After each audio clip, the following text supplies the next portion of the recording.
పేర్లతో బీఆర్ఎస్ లీడర్ల ఇసుక దందా అనేది గతంలో జోరుగా సాగింది. రాష్ట్రంలో పూర్తిగా అనేకమైనటువంటి ఎటువంటి బిల్లులు లేకుండా ఎటువంటి అనుమతులు లేకుండానే ఇసుక దందా కాంట్రాక్టర్లకు వారు నిర్మించినటువంటి అనేక పనులకు కూడా ఇసుక దందా జోరుగా జరిగింది.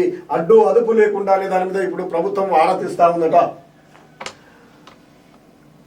బిల్స్ లేకుండానే రోజుకు 100 ట్రిప్పులు, వే బిల్లుకు విరుద్ధంగా లోడ్, ప్రభుత్వ నిఘా వర్గాల విచారణలో వెలుగులోకి, ఆఫీసర్ల ప్రమేయం పైన అధికారుల ఆరా.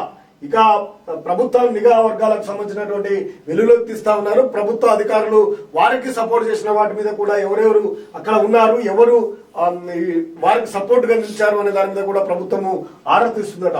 బీఆర్ఎస్ ప్రభుత్వంలో చేపట్టిన ప్రాజెక్టుల నిర్మాణాల్లో జరిగినటువంటి అవినీతి బట్టబయలు చేసిన రేవంత్ సర్కార్ ఇప్పుడు ఇసుక అక్రమ రవాణాపై దృష్టి పెట్టింది.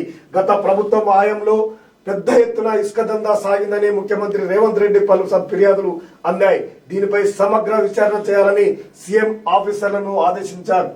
దీనిపై జిల్లాల వారీగా ఇంటెలిజెన్స్ బృందాలు రహస్యంగా విచారణ సాగిస్తున్నట్లు తెలుస్తుంది. గులాబీ లీడర్లు బినామీ పేర్లతో దందా సాగిస్తూ బిల్లులు లేకుండానే రోజుకు 100లాది ట్రిప్పులు ఇసుక తరలించినట్టు నిఘా వర్గాలకు సమాచారం అందిందంటే ఈ సమాచారం అంది బహిరంగంగానే ఇసుక దందా నడిచినటువంటి అంశము గత ప్రభుత్వంలో. దానికి ఇంకా రహస్యంగా చేయాల్సినటువంటి అవసరం లేదు. ఆ అధికారులకు తెలియకుండా ఏది జరగలేదు. అది అధికారులకు తెలియదు అనడము అబద్ధమైనటువంటి వ్యాఖ్య. నిఘా వర్గాలకు కూడా తెలుసు.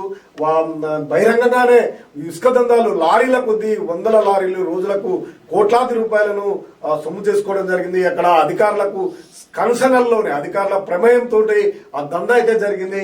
వాటన్నిటి మీద అధికారుల పైన కూడా చర్యలు తీసుకుంటే బాగుంటుంది అనేది ప్రజలు కోరుతున్నటువంటి సహజ వనరులకు సంబంధించినటువంటి అనేక దోపిడీకి గురైనటువంటి ఇసుక మాఫియా, ల్యాండ్ మాఫియాకు గత ప్రభుత్వంలో అధికారుల యొక్క సపోర్ట్ తోటే జరిగింది అనేది స్పష్టంగా తెలుసు.